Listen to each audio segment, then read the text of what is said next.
Test one, two, test. Okay, we are live on social media. You'll notice I'm all by myself today. Going live on the radio. Boom.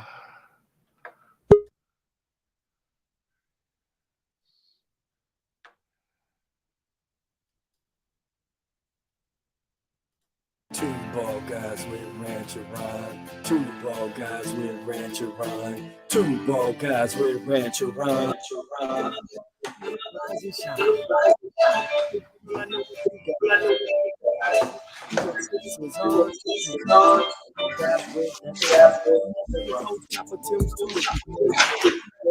In the world, and he plays and always gives it. From the state of Iowa, she's impressive on the mic and don't need to get whether hosting or whether and the one around the world will keep me out from thinking it's the one.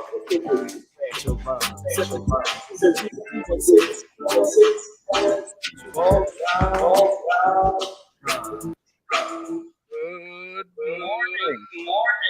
John, I'm getting some feedback. For me? Yes, if you can put your head. I'm hearing myself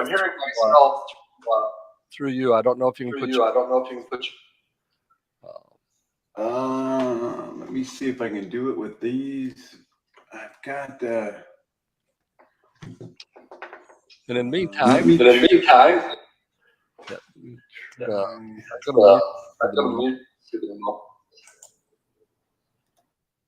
until we get. In the meantime, this is Tim, Coach Papa Stewart, here at Two Ball Guys and a Microphone. I got a guest this morning, Kent Jones. Kent and Alice are off celebrating their 30th wedding anniversary. Many years ago, Alice decided she wanted to become a saint, and she found the quickest way to do it was to marry Kent. She is a saint for sticking with that guy for 30 years. We're going to take a bit of a break from our series on self-help myths. I got a great guest this morning, John Kennedy. John is a good friend of mine, and I'm also working with him in a John, no, I'm getting really. I hear myself a second thing. Okay. Sorry about that, Tim. Let me try this. Let me try something here. Good morning. Is that better? That is much better. That is actually wonderful. So again, Coach Papa Stewart here with John Kennedy. John is the founder and the inventor, the creator of Combat Brain Training, and several other things. I mentioned during last week's show that I was headed up to Toronto to speak. Well, this was the gentleman I was speaking on behalf of, John Kennedy. Shana, good morning. Shana, feel free to. And I know you do, to ask any questions throughout the course of the morning. But John, good morning. How was your weekend? Morning, Tim. It was good. It was beautiful weather, right? So at least here, just outside of Chicago. So it just seemed my best part of my weekend actually was Friday night. I've been working with a young lady who had a very severe concussion. She fell out of a tree about a year ago. Was in a coma for 4 months. Before that, she was actually a very well-known opera singer, traveling around the country, very young, 26 at the time. So, and I've been working with her now for about a year, and we've got her playing the piano again and singing again, amazing stuff. But I got to meet her for the first time in person on Friday. Oh, nice.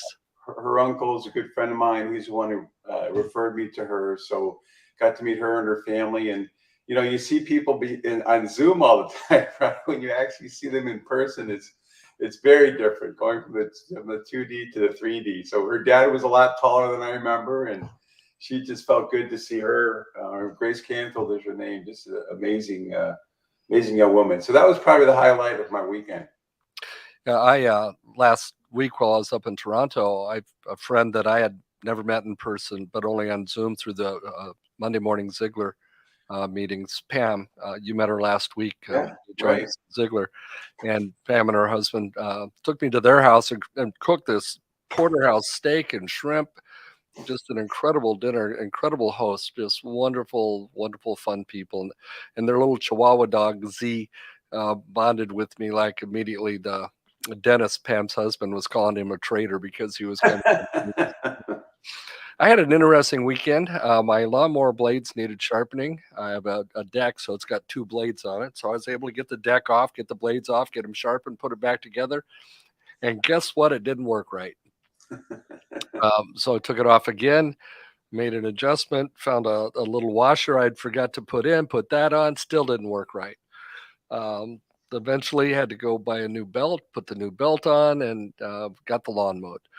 And then yesterday we bought a gazebo structure from Home Depot when we moved back into this house 4 years ago, and we'd never put it together.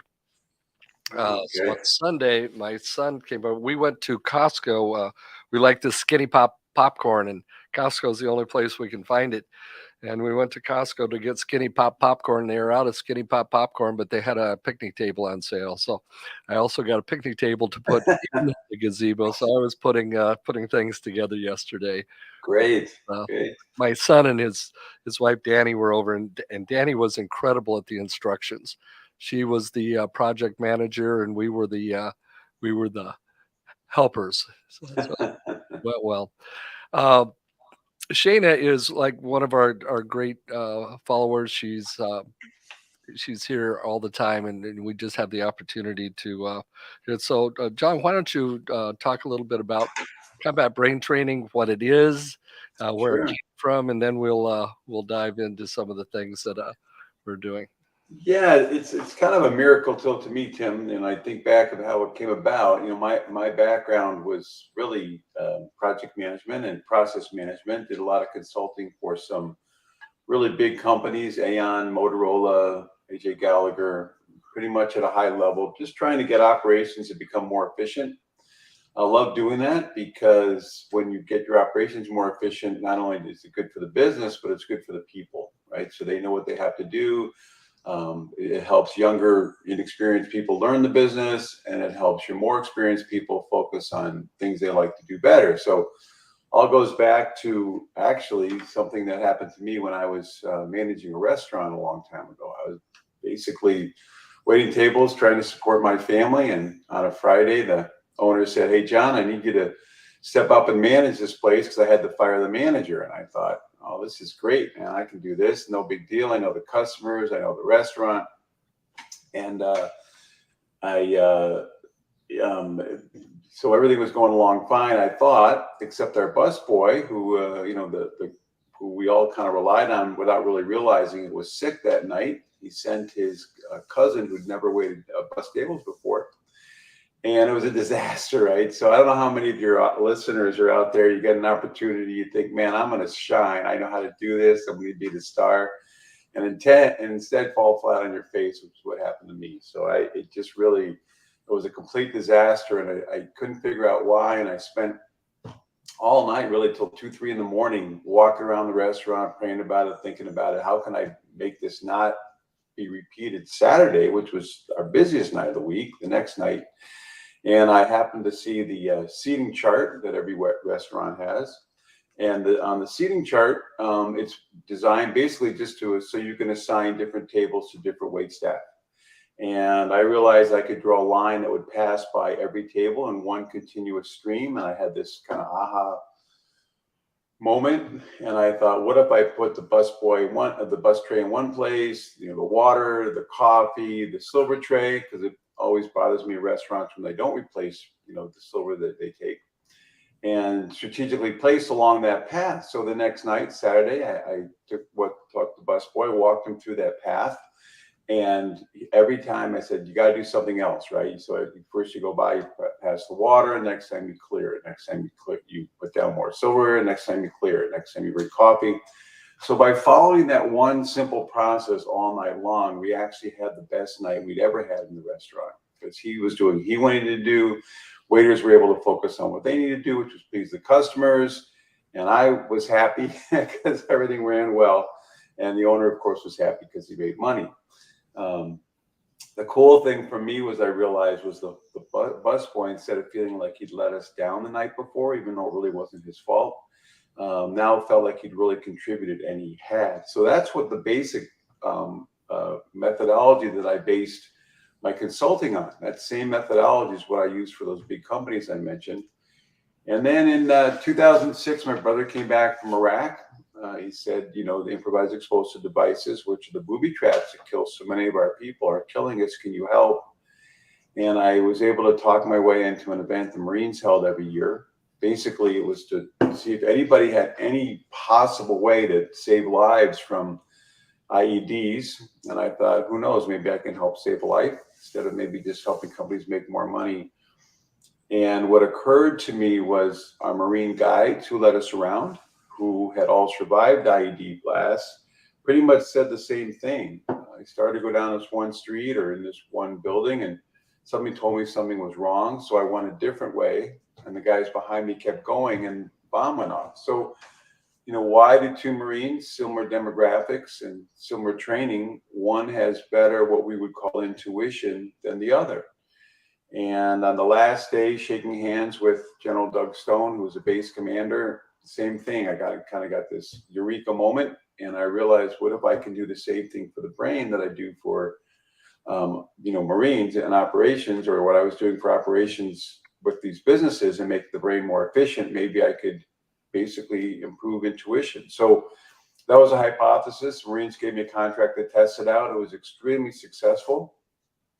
Again, never would have happened in any other circumstance. General Stone, who was had been a successful CEO before, he knew the possibilities. He was willing to give me a chance. So since then, I went from Marines to snipers, Navy SEALs, pilots, any unit in the military that I worked with, their performance improved significantly, and then shifted to the civilian sector. So I do the same thing. As a consultant, my methodology always was try to find a simple approach that could be universally applied, as opposed to a lot of complex approaches that a lot of companies do. And that's basically what I've done. So I get to work with people like Grace I just mentioned, with concussions, and some people with depression and anxiety and all kinds of mental issues. At the same time, I get to work with professional athletes, business people, parents, work a lot with families, athletes from 8th grade all the way up to professionals. So it's basically just making our brains more efficient and faster and more focused.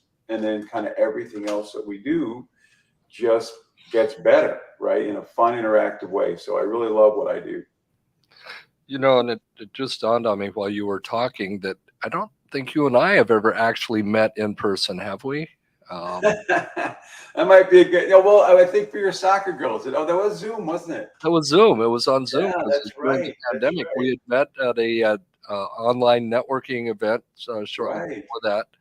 And good morning, Grant.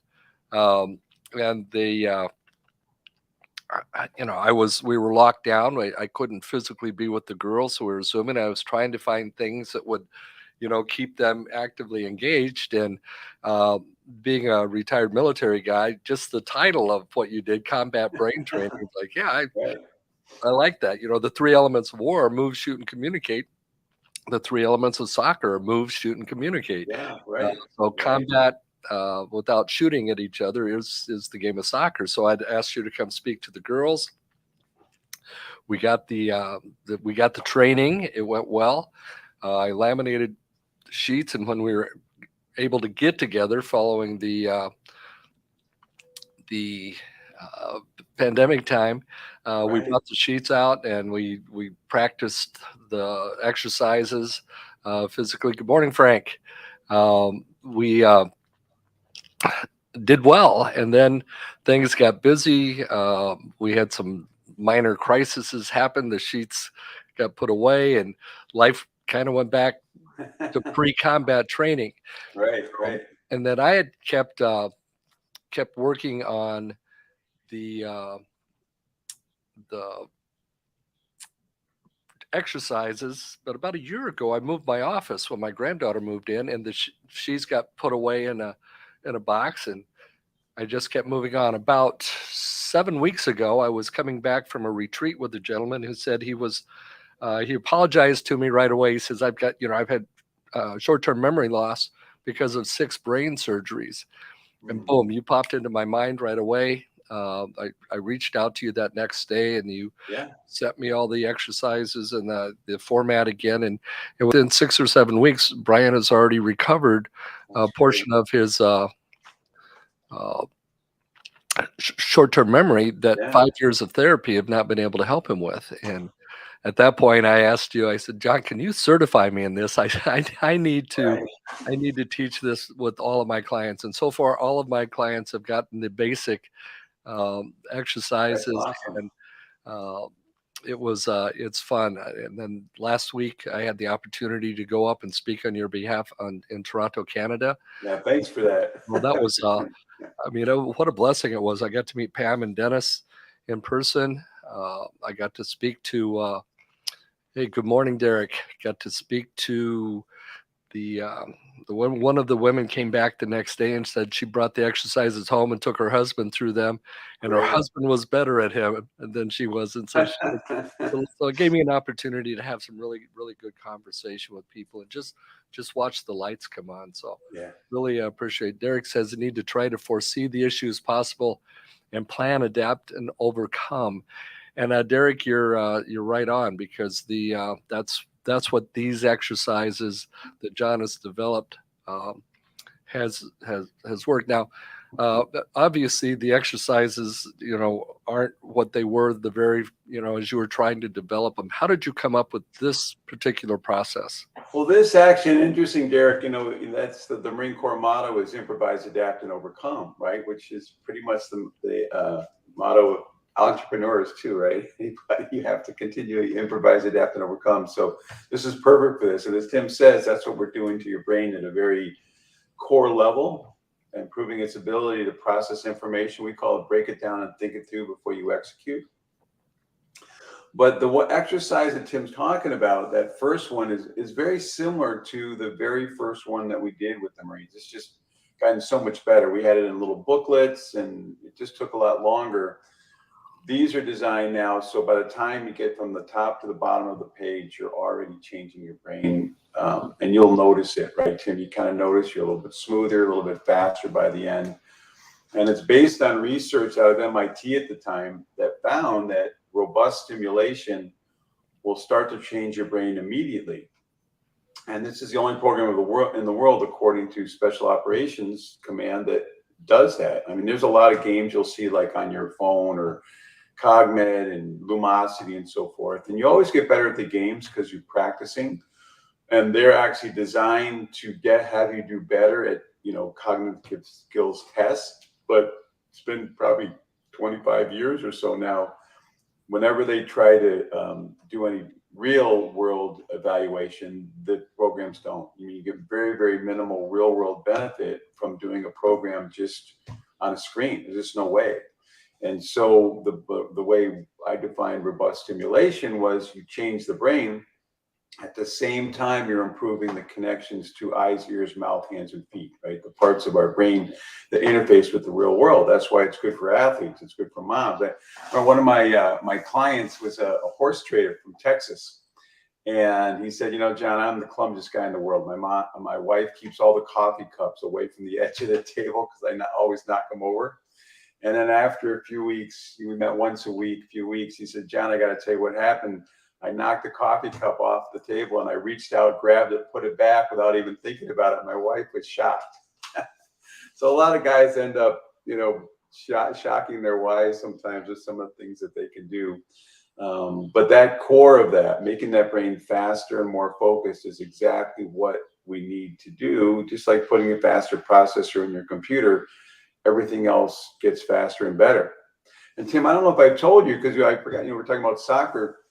My latest client is actually the goalie or the keeper for the Colombian national women's soccer team. They're getting ready for the World Cup this summer. Yeah, you did mention that. Yeah, she's great to work with. Athletes are great because they work hard, right? She's already noticing some improvements after just a couple of sessions. So that's been a lot of fun. My grandson James up here, taking him through all the exercise, and I got him started every day. He was MVP of the soccer team last year, as well as kicking field goals Wow. for the football team and training with cross country all in the same season. He also plays basketball and runs track. So Good for this is, him. you know, Yeah. type of training is really good for him. And then I'll be with my other grandson at his ODP Olympic Development Program tryouts in Nashville in July. And so I'll be hopefully getting the ear of the Olympic development team down there, what we can do for the game of soccer. Yeah. Derek says my worst word I hear is the word "it can't happen." Lions, it can and will happen, just not by the person saying no. Uh, Shayna also has checked in. Does your company assist in the hiring process? I could see great value in seeing untapped potential and temperament fit with the existing group.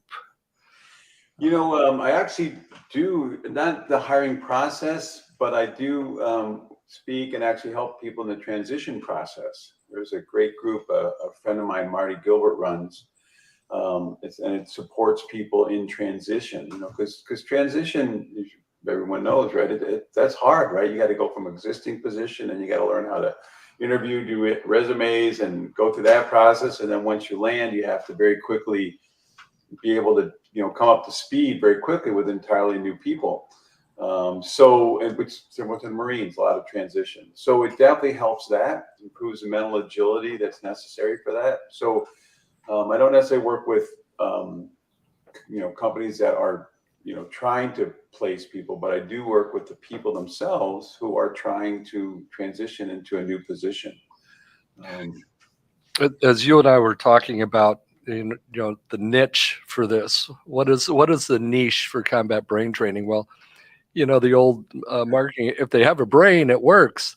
But when when you try to introduce it to everybody, you wind up introducing it to nobody. So we've Right. taken a look at some of the important niches that really could fit, and that's a powerful one. I believe athletes, and you just sent a quote to the Miami Heat. Is that correct? Yeah, working on possibly Miami. They're interested. Any sports teams, the Washington Commanders. I've talked to Ron Rivera. So it's a matter. So the way good point, Tim. Everybody with a brain is not really a market. The key for me is not what anybody does, because I've worked with thousands of people and everything, but their attitude, right? So what I like to say is I don't work with comfortable people. So if people are fine going along, maybe they're interested in learning more, that's fine. But the people that I work with are people who really are desperate or very invested in improving themselves. So that can be people with, brain trauma, anxiety. They just want to improve their life. They're motivated. And the other end would be athletes or business people. I work with salespeople, help them make more money. Athletes are great because their whole life is built around performing better. So if someone has a desire to perform better, I can train their brain so that they can actually do that. And so those are the kind of people that I work with. If I had to define what they call an avatar who I'm after, it has nothing to do with what they do. It has to do with their attitude. And in my coaching world, I've always said there's an old adage that says when the student is ready, the master will appear. Yeah. Right. And the whole key is when the person's ready to change, it makes my job easy. I just need to go sit down with them, find out where some of the glitches in their life are, and help them work them through them. But when they're told by somebody else to come to me, you should go see Tim. It's like pulling teeth out of a boar hog, making any changes, because they're not ready. When you're ready, when you identify some of the changes you make that you need to be making, I laugh because Derek just says, "How do you feel about micromanagement?" Micromanagement is probably the worst thing that has ever happened in this world today. It has taken the independence away from the human being and placed all the pressure on the manager. When we can release our people to be the amazing individuals that they can be, can do that. Thank you for that question, but I'm sure he directed that more at you, John. How do you Well, feel about micromanagement? yeah, and that's where the power process comes in. So typically, all my work from the brain all the way to organizations is based on something called the capability maturity model, which probably no one's heard of. It was developed about 30 years ago or more to help measure the effectiveness of software development organizations.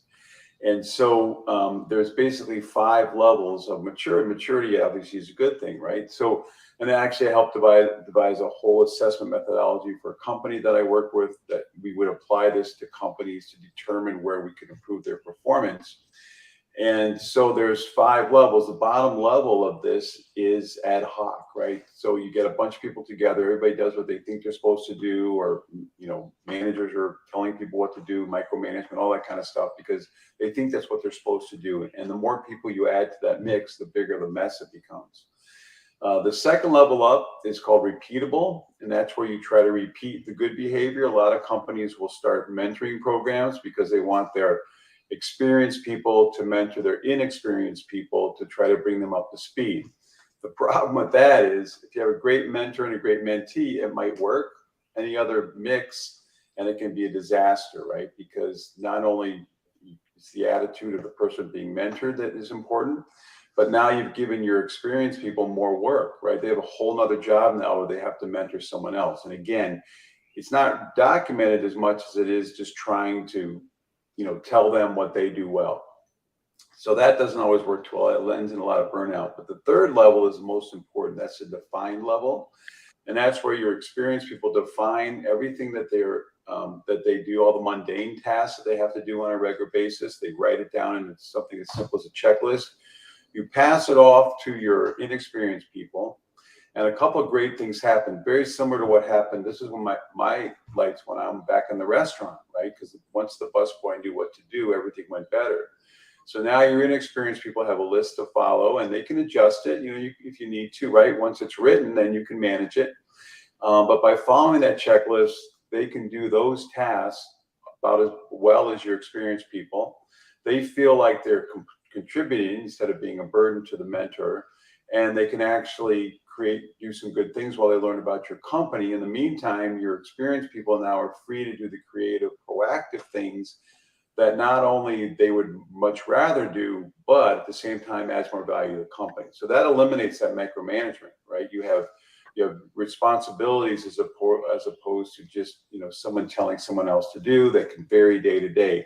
Everything's defined. You can adjust it. You can measure it. If it doesn't work, you can fix it.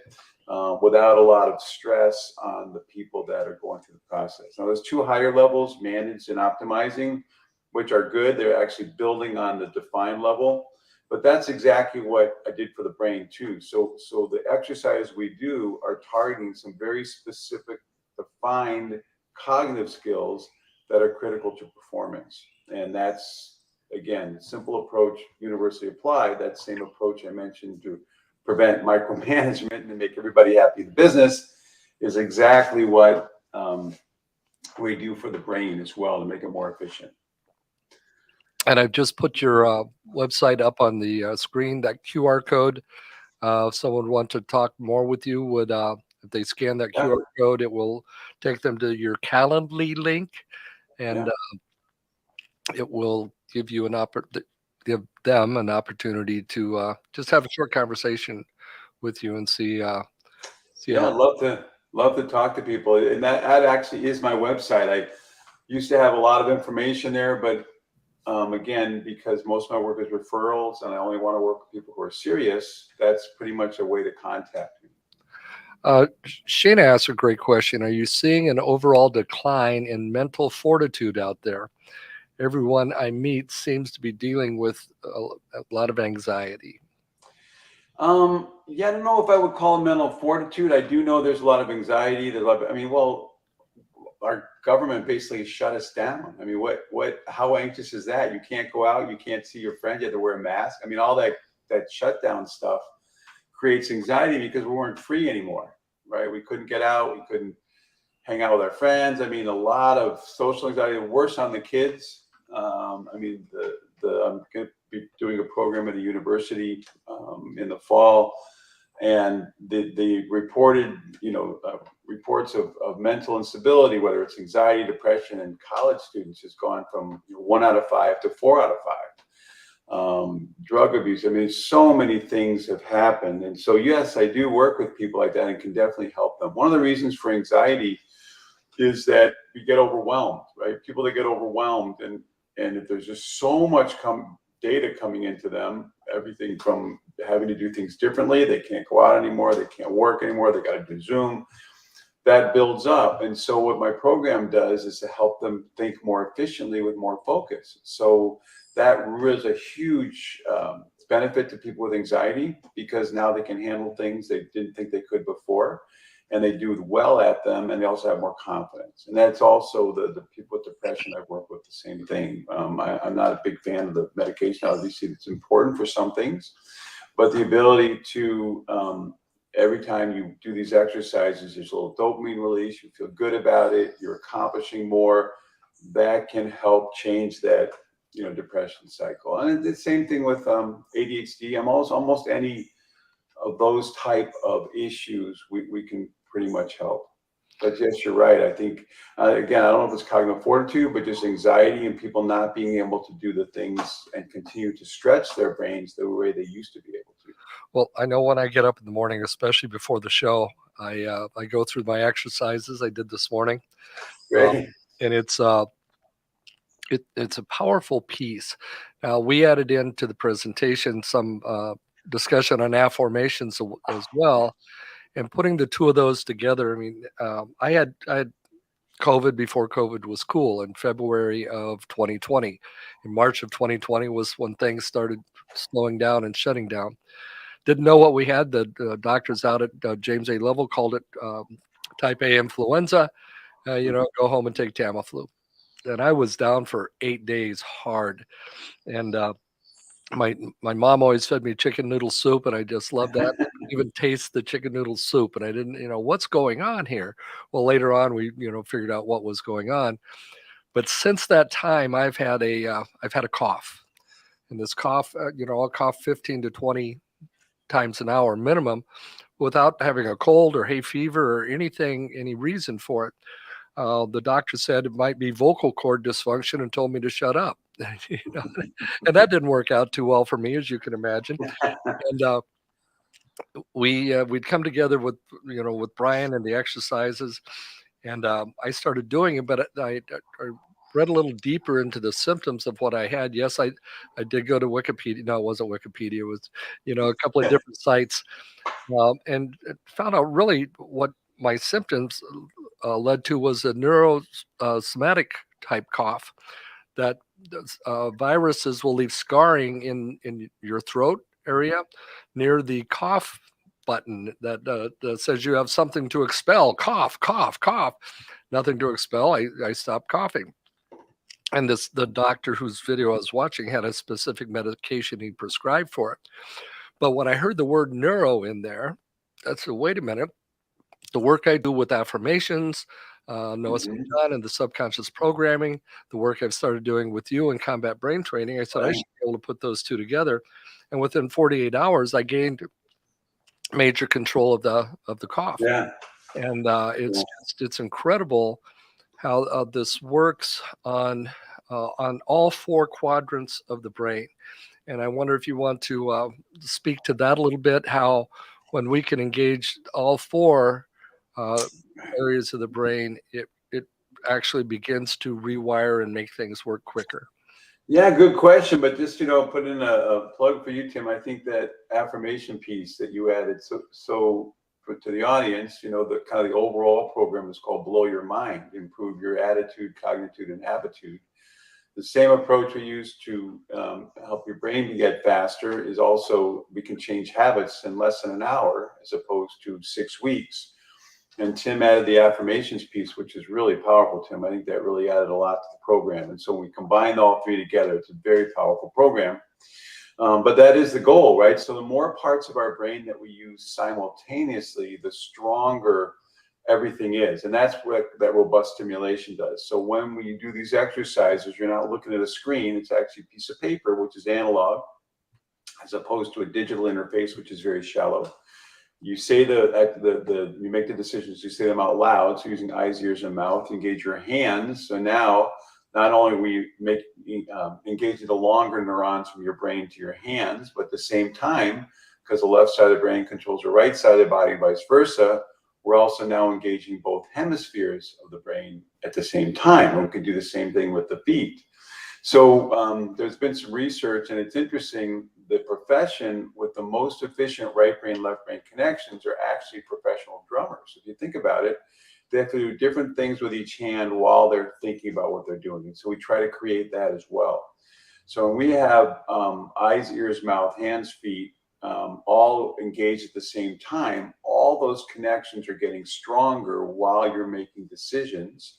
And the cool thing is our brains will rewire around damage. So I've been able to help people with Alzheimer's and dementia and concussions, and people with physical damage. Grace even with the damage. So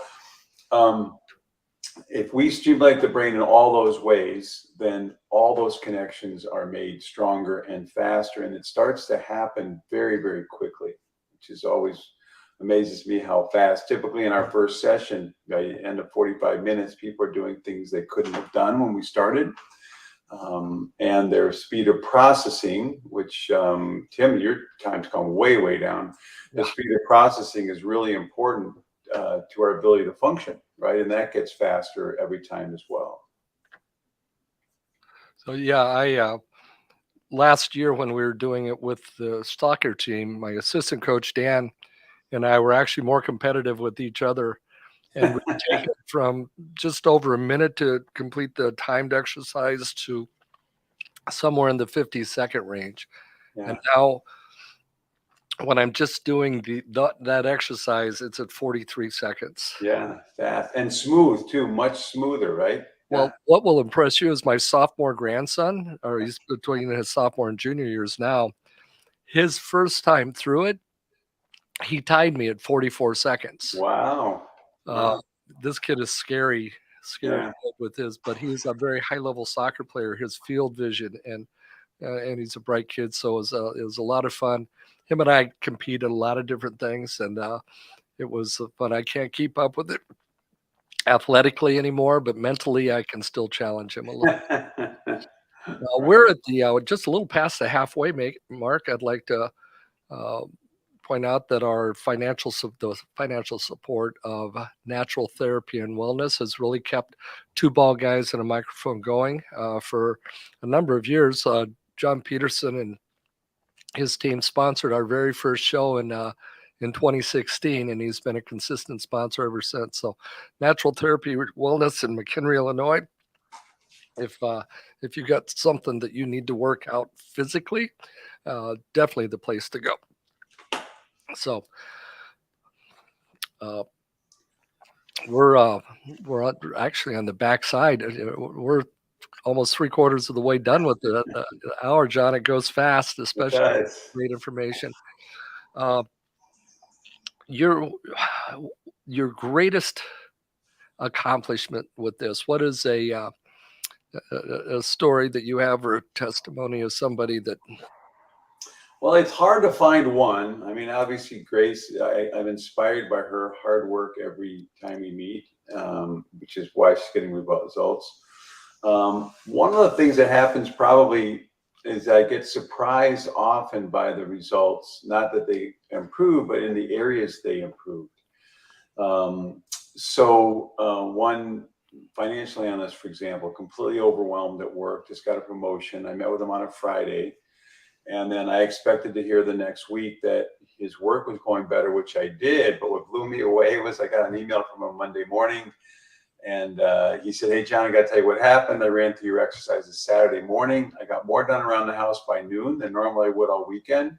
And my wife now says I'm focused on her when she talks to me." So you already made my home life great. I can't wait to get to work. Another young man, IJ, and a lot of times, so, your faith is things unknown, right? But I have absolute faith that I can help people when they ask me. And a lot of times people say, "Can you help with this or help with that?" And I say, "I'm not sure, but let's give it a try." And when the brain changes, amazing things. I remember trying to convince a father, his 10-year-old boy had severe ADHD. And he said, "Can you help?" And I said, "Oh, I can definitely help because I've worked before with ADHD."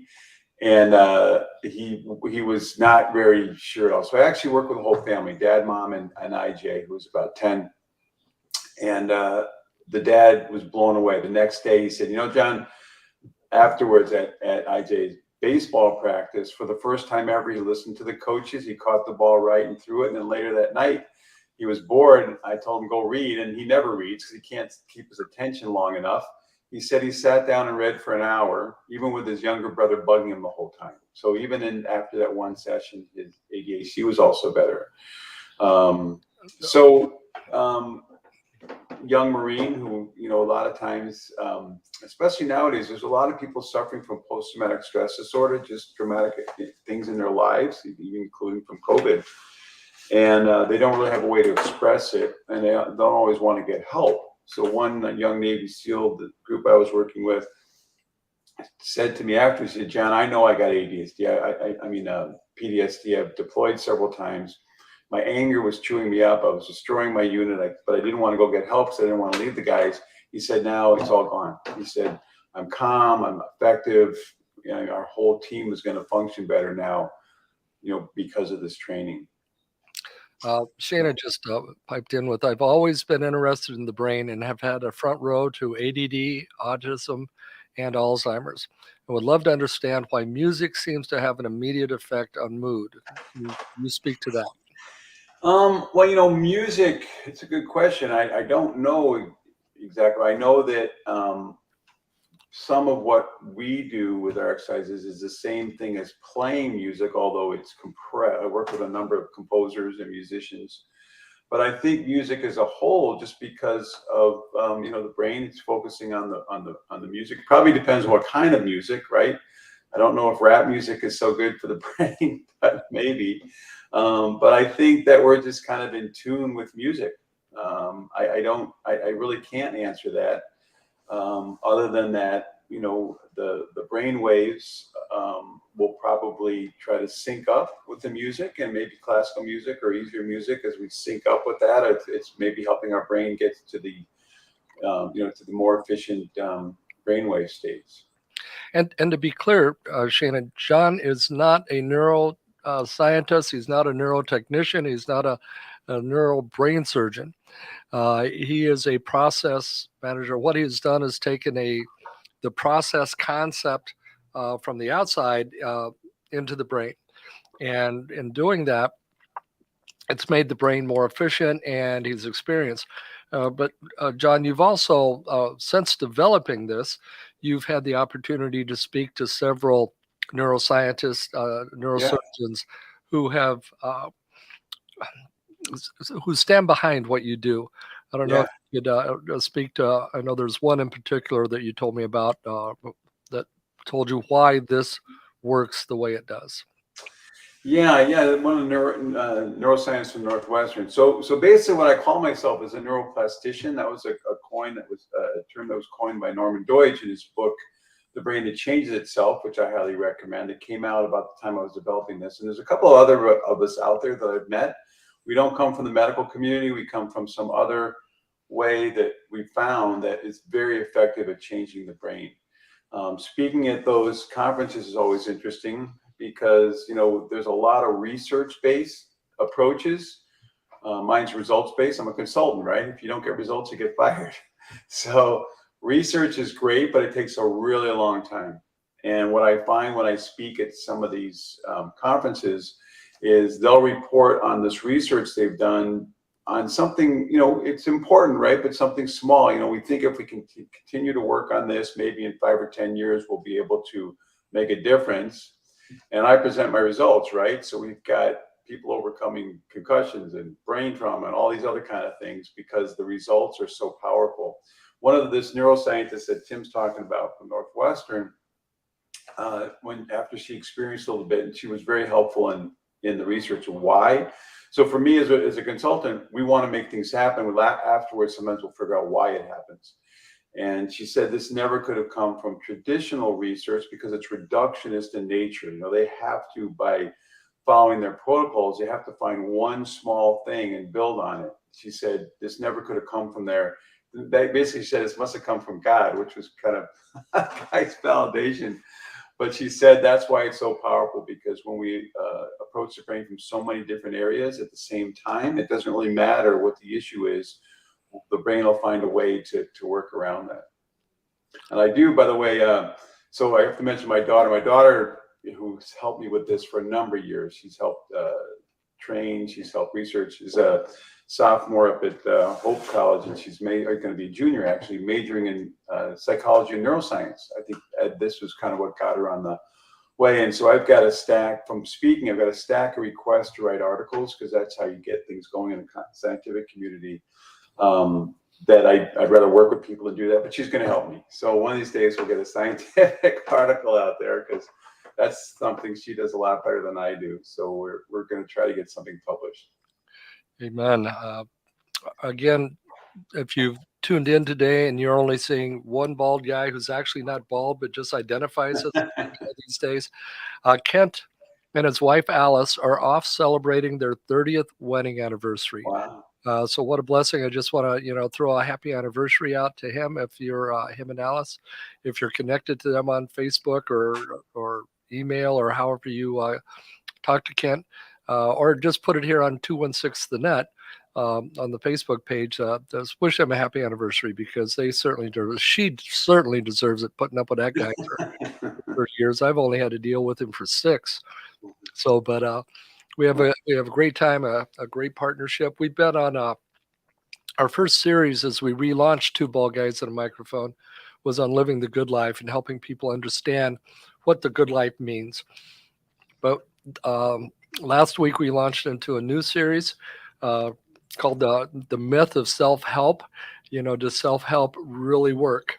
At the end of the day, it all comes down to, if you've made a decision, you want to make some changes, I think you can pick up any good quality self-help book or go to a good self-help speaker, and you'll make some differences. But if you're not ready, it doesn't matter what you read or what you hear, you're not going to make any difference. But this morning we've taken a break from the series as Kent's off celebrating his anniversary. And I was feeling a little anxiety, because the people who potentially were going to co-host with me this morning, one was in St. Louis, one was just swamped today and couldn't bring the time to do it. And I'm thinking, and last night I sent you a text fairly late, 9 o'clock or so. Right. I said, well, John, let's get this. And unfortunately, you responded. You got up early this morning. I appreciate it. I don't know if there's some issues, but you came on as I was going live. I was getting a little bit anxious there as well. But it's great stuff, John. I'm really blessed to have met you. One of the things that you've said in our conversation is that you feel lucky, you feel blessed, however you want to say it, that God gave you the ability to identify this and bring it to the world. How does that tie together?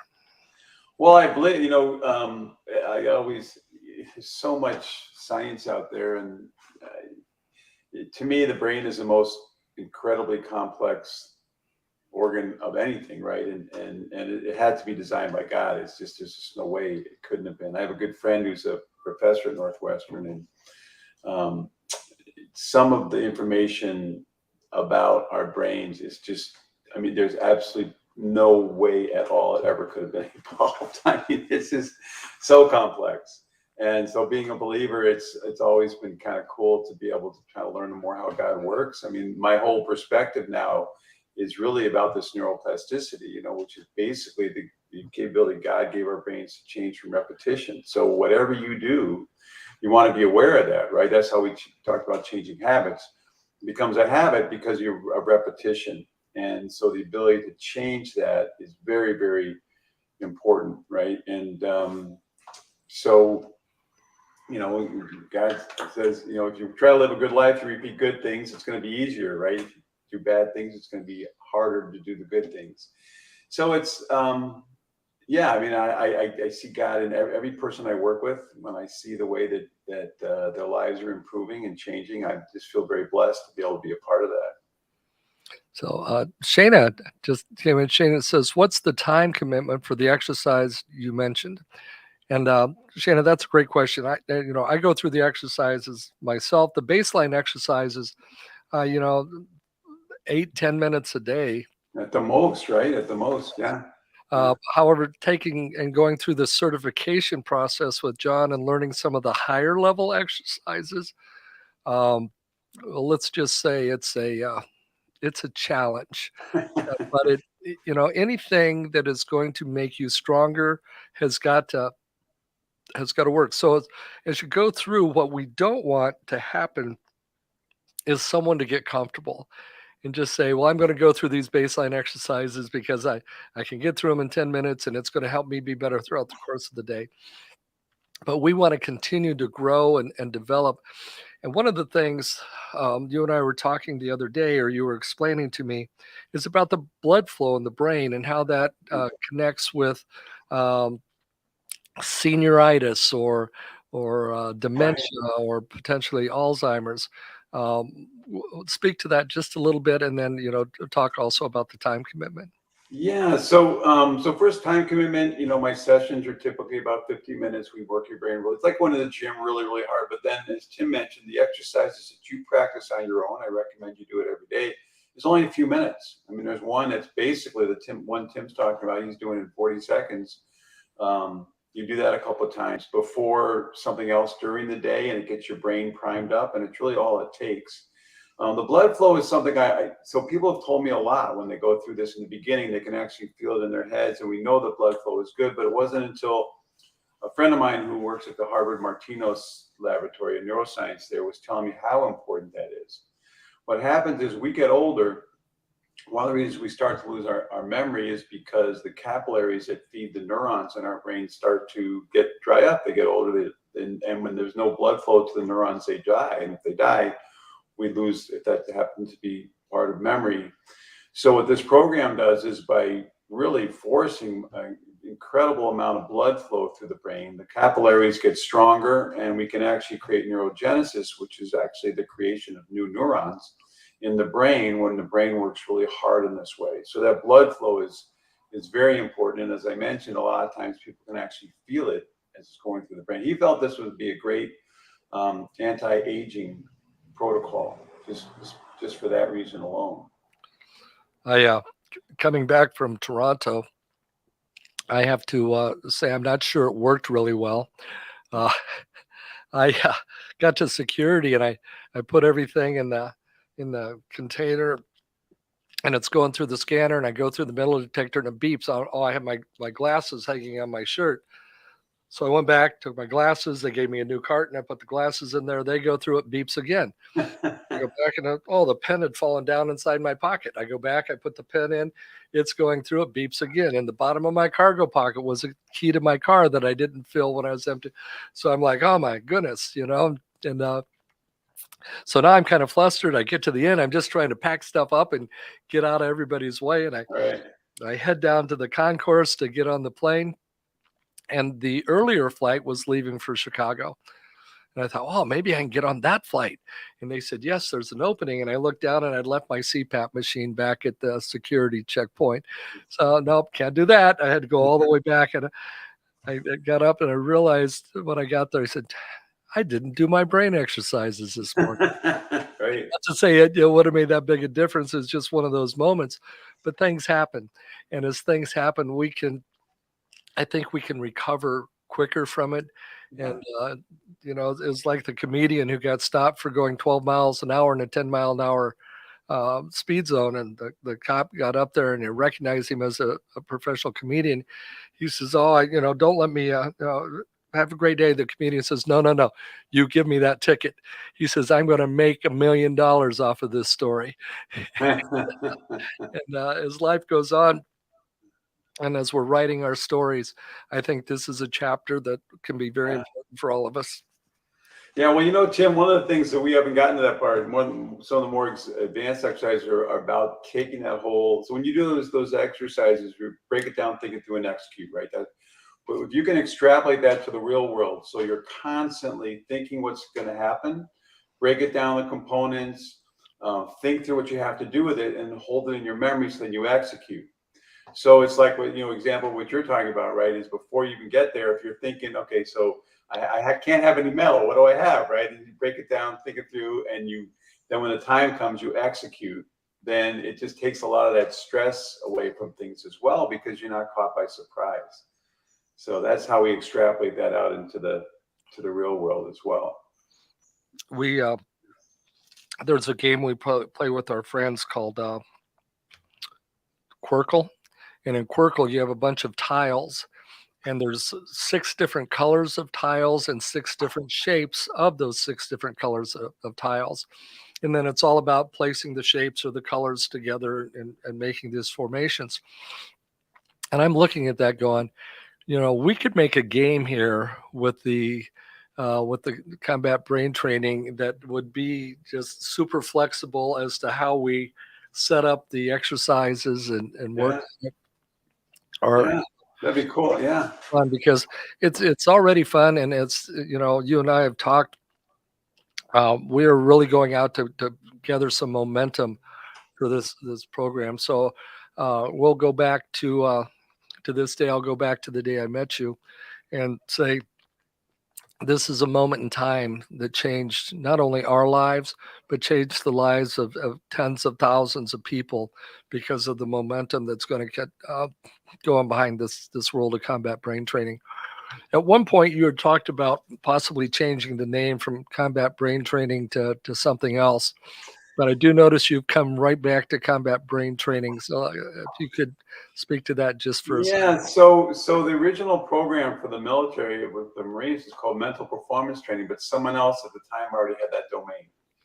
So as I was working with people, people kept saying, look, if you can help people in combat, you can help me, right? Because that's the most intense environment. And so then I started calling it combat brain training. And most people get it, athletes get it, business people get it, even people with brain trauma, because it's like, it's like they're recovering from combat. It's interesting. I did some work for a while at some inner city schools in Chicago, right, helping kids, with overcome a lot of their issues there. And I said to the administrator, I could call it something else if you'd like, because if you don't want people to think about combat. And he said, oh no, these kids are in a combat zone. We need to call it combat brain training.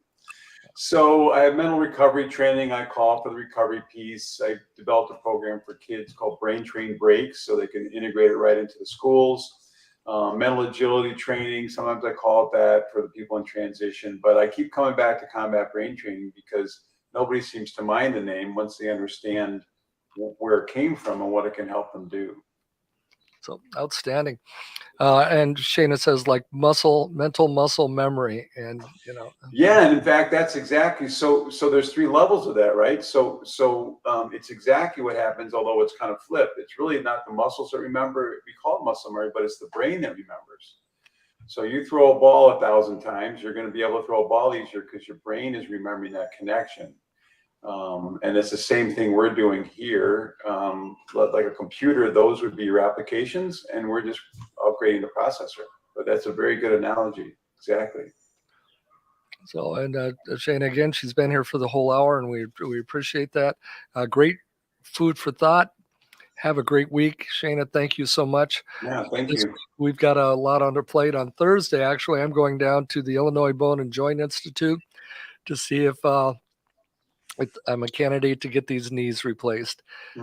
I can ride a bike forever. Yesterday I went for a 40-mile bike ride. Wow. But I'm out walking. If I try to move left or right in a little bit of a hurry, it catches. And last night I just noticed going up and down the stairs is not my favorite thing to do either.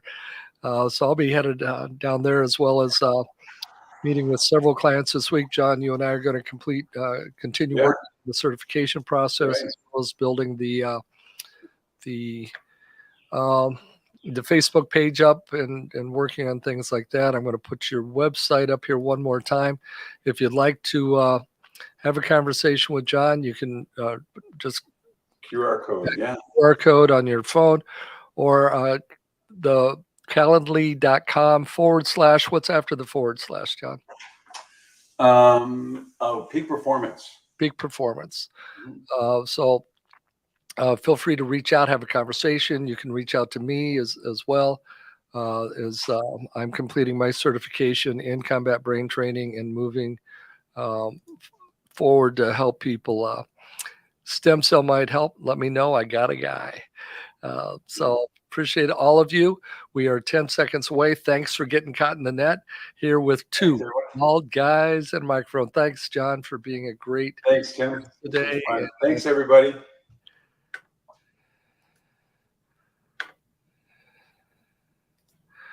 We are off. Hey, Tim, quick question. Is that a JC Restoration sign behind you? That is Restoration 1.